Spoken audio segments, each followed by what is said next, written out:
they don't get scared, hopefully they won't, you can just go like that. Hopefully they will take some, okay?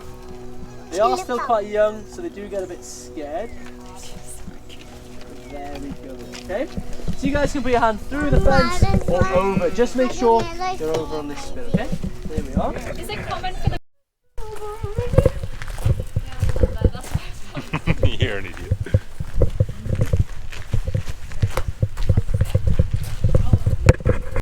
So this is why we wear these. Definitely not for a fashion statement, as you guys can probably tell.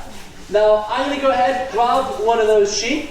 I will bring her out, place her on her back, okay?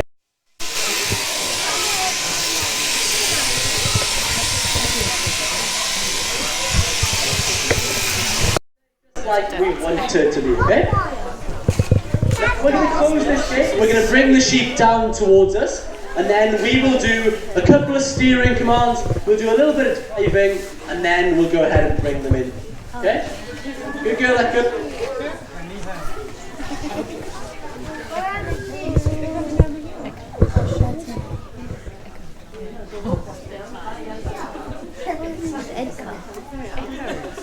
Where? Pinky accent. Good girl. Stand. Okay, so we have just told Echo to stand still, so just wait there pretty much for my next command. If I tell her to walk up, it means to walk up to our sheep, just like that. And we're going to use now some steering commands to move them in the right direction. Stand. Now, if I tell Echo to go by, she will go over to her right, so anti-clockwise of our sheep. If I tell her to go where, she will go to the left, so clockwise of those sheep. We'll give it a go now. Stand.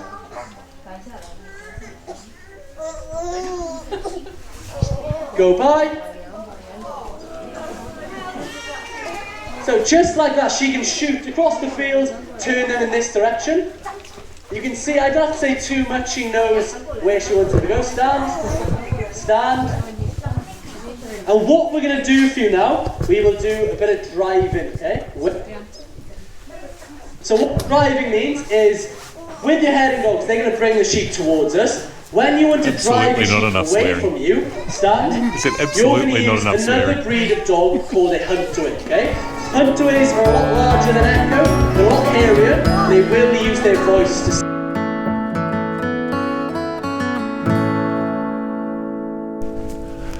G'day, hope you're well.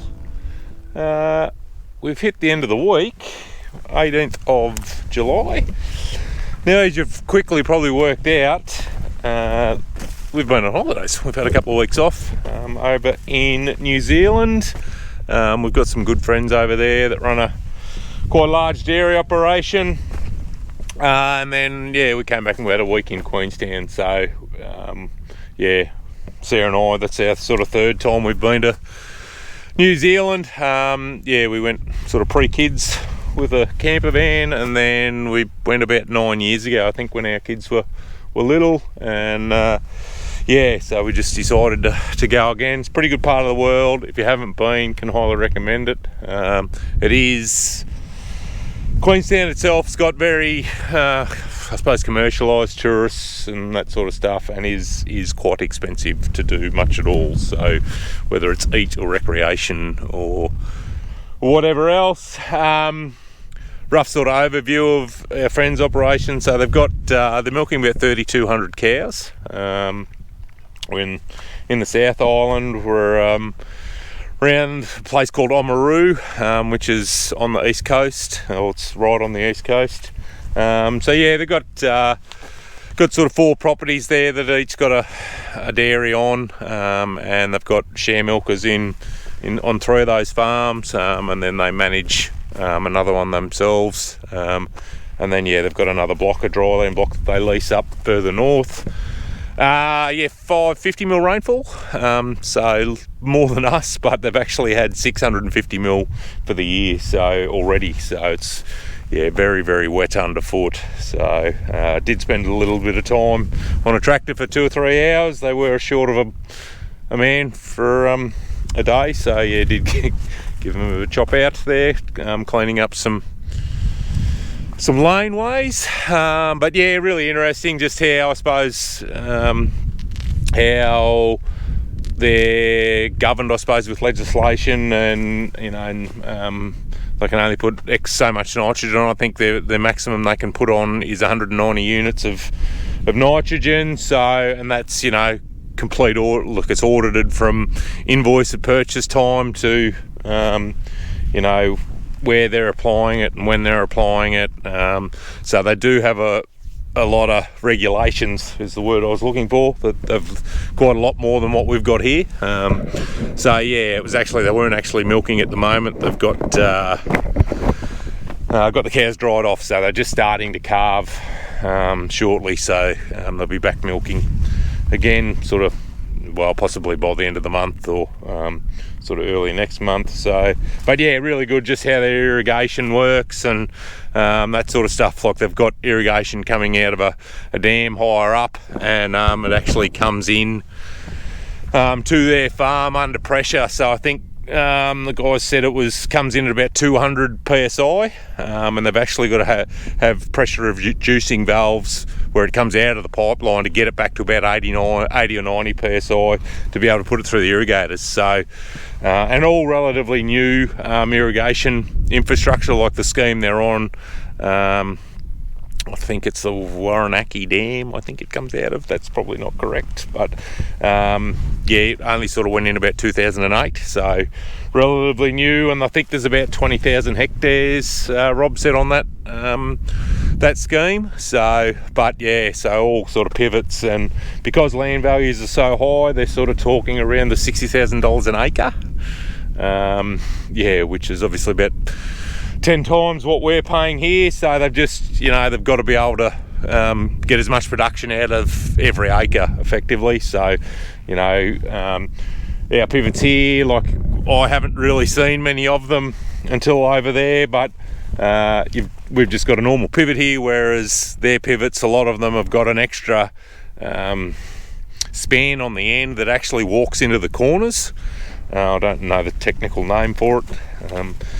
But yeah, so there's been, since we were there, I think Sarah and I were there 14 years ago, there's been a lot of area converted to overhead irrigation.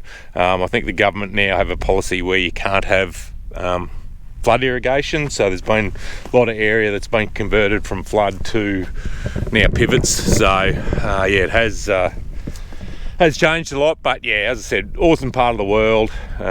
Good people, they're all pretty friendly, and easy to get around. We just hired a car and drove around and went to the snow and all the rest of it. So yeah, back to reality. We got home late last night, so it's all back on deck. So what we've been doing, Tony's actually just knocked off. He's actually going to take a week off. So we're tag teaming on the holidays here at the moment. So he's just headed off. He's going to take a week off.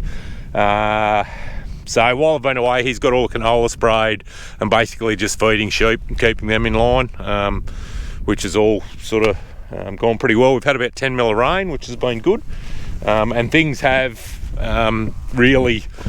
things have changed quite dramatically, I suppose. I'm just going to have a bit of a drive around and a look around now and show you what's going on. But yeah, we've got more corn going next week. I think we've got 2 loads going Monday, and then a load a day for the rest of the week. So we've just got the bag out loader back here, and we loaded the chaser bin. So they're gonna come and load a load on Sunday for Monday morning, and then we'll load another one Monday, I think, at this point in time. So and they've got weather rain for us late next week, so I'm going to try and get a bit more urea out on some crops if we can. So yeah, about 10 or 11 mil, 12 mil I think, while we've been away. But things have really changed. So this is the grazing wheat that we've got sown on the rice ground, and you can see the tillage radish is starting to really reach for the sky now. So the grazing wheat, like it's crazy, this stuff, this tillage radish. This is sown at 1/2 kilo, and you can just see, I think every seed has nearly come up. So if we're not careful, it will choke the wheat out. So I'm actually not going to do it today, but I reckon Sunday and Monday. We've got a mob of ewes and lambs just here, the late ewes and lambs. So I'm actually going to chuck them in here for 2 or 3 days, just before it comes in. It rains at the end of the week, and yeah, because this country does get pretty wet underfoot once. Once it gets wet. But Tony was a little bit concerned that you could still pull plants out, but they do seem to have a pretty good grip on the ground at the moment. So I'll just show you that. So that's the little tillage radish. So that's the little radish there, growing. So he's cruising along pretty well. But yeah, they'll eat that. The sheep will come in and eat that, and if the radish was bigger, they would eat that radish into the ground. So once they get the taste for it, they really hook into it. So anyway, foggy start this morning. There's been a few good frosts, pretty crappy weather. I think it's might have actually been warmer in New Zealand than what it has been here. Got my jumper off obviously today. Things will get growing when we've got weather like this, which is nice because we are, if you've been watching, we are a long way back with some of our crops. Canola, we're going to have a look on the new block. Has really changed inside out from when before we left. So yeah, we're going to have a look at it and see what things look like. So this is kicking along pretty well. So Tony did a grass spray on this the other day. You can sort of see some of it starting to turn its heels up, which is nice. But it does starting to look like a crop, which is helpful. Because it was a bloody long way behind before we left. So plan is, I don't know what to do with bloody top dressing, whether we now that we've sort of got a little bit of potential, we're starting to build a bit of a moisture profile, whether we do the 100 kilos, and that'll be 175. I don't think, yield sort of estimates, 1.5 tonne, 1.6 maybe. It's going to have to be a really good spring if we're going to really, break that 2 tonne barrier. So I'm sort of thinking we might, draw a line in the sand at 100 and just see, if we get 25 or 30 mil late next week, we get really good ground cover again, it really goes ballistic, you might give it another 50 or something like that later on. We'll just see. Worst thing is the price of bloody urea is getting expensive, so we do have another load ordered after the one we've got. Just pick up a bit of baling twine. I can see I just spotted a house brick over here that I might wander over and pick up while I'm talking to you. It's nice and even and consistent, which is good. You can see, I don't know whether the camera will pick it up, there are a few bigger plants that obviously came up early. So I am going to do something when I get a bit of time, maybe over the weekend the dust settles a bit and I can catch up and spend a bit of time in the office. I am going to look at a wireless microphone, so I can put on my shirt and you can hear me a bit better, and hopefully it cuts the wind out. House brick, there's no house out here. I don't know why there'd be a house brick out in the middle of the paddock, but here we are.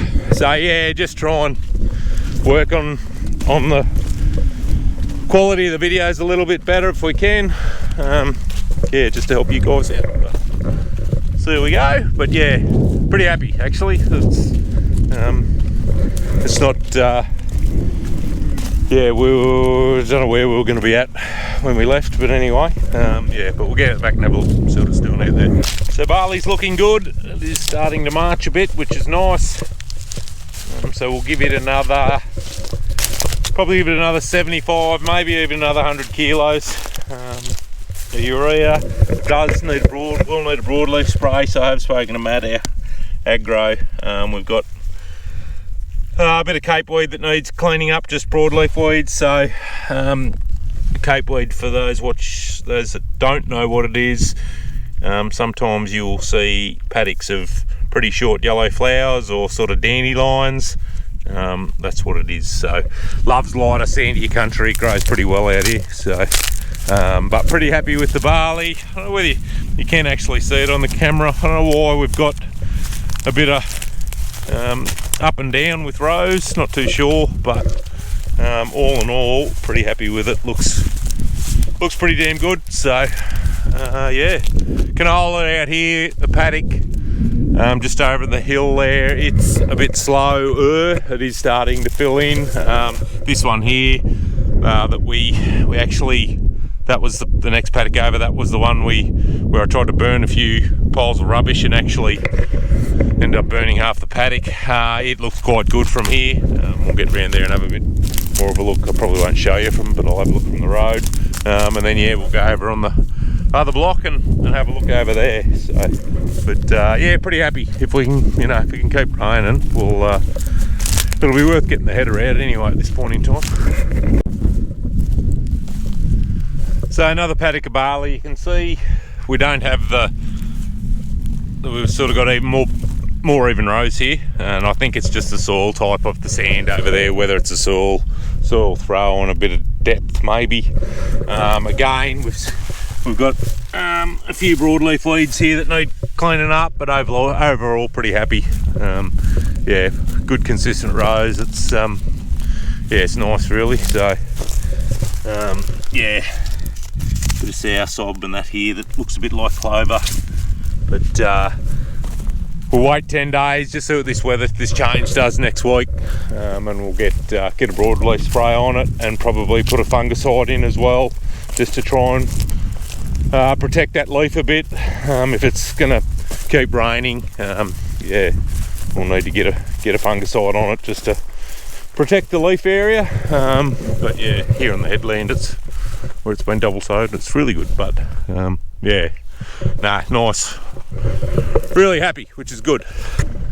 The last paddock of oats we sowed, so they are up and going, and yeah, looking pretty good. So so far, sort of the pre-em chemicals we put down, you're a little bit limited with oats what you can do, but paddock's pretty clean. We did double knock it, so Roundup, and I can't remember what else we put in with it early, and then came back with Gramoxone afterwards, so it has done a really good job. Yeah, looks pretty good. So at this point in time, this will be a hay crop if we don't graze it, but we'll just see how we go. Hopefully we can keep the stock off it, or we've got enough feed for the stock elsewhere without yeah, having to put sheep on it. So we'll just see how we go on the sheep job. If you're in the ag job, you'll know price of lamb in the yards has gone berserk. National records have been broken and that sort of stuff. So yeah, well over $400 for a lamb, which just seems, well, it's a bit hard to believe, but anyway. So we'll just see. We were going to sort of cull a lot of our older ewes, and then change bloodlines. I have spoken about the feet. We're having a bit of feet trouble with the ewes that we've got, but my concern is now, and I'll just have to have a yarn to my agent and that sort of thing. My concern is breeding stock in the springtime, like replacement ewes could be redonkulous. We could see crossbred ewes, not that we're breeding crossbred ewes. We could see crossbreds, I reckon, give $500 a nudge, or very close to it. That number has been bounced around a little bit, so we'll just see what happens. But look, it's good to see high prices, but same token, nothing kills high prices like high prices. If we could be around that $8, mid $8.50s all the time, yeah, there'd be nothing wrong with that. But yeah, anyway, we'll just see what happens. If guys that are obviously lambs that are making that sort of money, they've been on grain, so yeah, they haven't, it's probably cost a few bucks to get them there. They're big heavy lambs too, like we're quoting a 40 kilo dressed lamb, which is a monster. But yeah, good luck to the blokes that are getting it. It's good to see. So, but it'll be really good to have some. So, but even still, the sucker job, like the early lamb job, should still be pretty handy. So, now that we've got our weaned lambs on a good feed, fingers crossed we can we can get them turned out early and sort of grab a bit of these good prices while we're going. So yeah, it's all yeah, bit of a spring step after the holiday too, which is helping. So wheat, it's looking pretty handy too. Ticking along not too badly at the moment. So again, we'll give this another feed. Probably pretty good for weeds. There's the odd one here, but nothing, you know, too dramatic or that needs too much attention at the moment. Yeah, so no, all looks pretty good. Yeah, we do have, well, I haven't actually looked at it since we've been home. We do have the moisture probe out here now, so we can get a bit of an idea of what the moisture is doing. But the country sort of looks a bit of a picture at the moment, which is nice. So yeah, we'll just keep tracking along, get the weekend out of the road, and we'll get a bit organised for next week, over the weekend. And a bit of volunteer canola in here. That's about the only major one, and there is a little bit on the canola stubbles. Just talking, well, I think it's pretty general across the board everywhere. When I was talking to Matt before, he said the same thing, just canola stubbles, but bit of volunteer stuff. But yeah, other than that, it's not nothing too drastic. So yeah, as I said, we'll get organised over the week, probably Sunday. I do have to load a truckload of corn on Sunday, so I'm going to bring the truck out here, the tractor and boom sprays out here, so I will bring the truck out with urea, and then I've got a vehicle out here to get home then. Yeah, so, and then I'm actually going to put the Magnum on the chaser bin, so we can put the big tractor back onto the spreader and get spread. So, but nah, happy days, all looks good. So the weaned lambs are going really well, living their best life. They got plenty of feed, which is good. Oats, clover, vetch and ryegrass are starting to get a bit of a run on. Yeah, so there's actually some in the neighbours, which isn't ideal. Not too sure why they would need to be there. Anyway, we might have to get them out at some point in time. Yeah, anyway. We've got them trained pretty well now. We've been trial feeding them as well. They possibly don't need it, but as I said, the way the lamb job is, the sooner we can get them up and get them to a sale weight, the better off we'll be. So, but yeah, we have got a bit of hay and that in here for them as well, but they've got plenty of feed in here, which is good. But there's, I don't know what there is, 10 or a dozen on the neighbour's side of the fence there for whatever reason. So anyway, that's all right. And now they're all going to run away. So there's about roughly 1,200 here.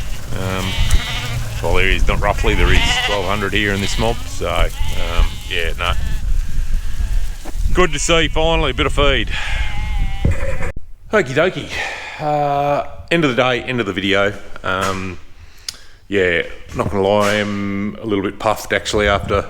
It's only a couple of hours time difference between here and New Zealand, but we had such a big day yesterday. I think we were up at, I was awake at 5 or a bit before I think, and then we walked in here at 11 last night, got home at 11 last night, so yeah, fighting people in airports and that sort of stuff. So yeah, I'm about puffed now. So just been to town, done a couple of jobs in there. We've got local footy tomorrow, so I had to call in footy club and organise a bit of stuff for tomorrow.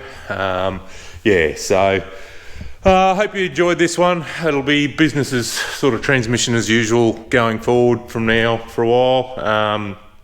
Holiday was, as I sort of mentioned earlier, holiday was really good. I was pretty well cooked before we left, both sort of mentally and physically. Yeah, I'd about had enough of the job, so really good to recharge. Probably realised that we do need to have even weekends away, just to unplug for a few days, just to help with things going forward. We've got a caravan here that's getting badly neglected, so even if it's just going down the river for the weekend or something like that. So yeah, we'll see how we can swing the job going forward.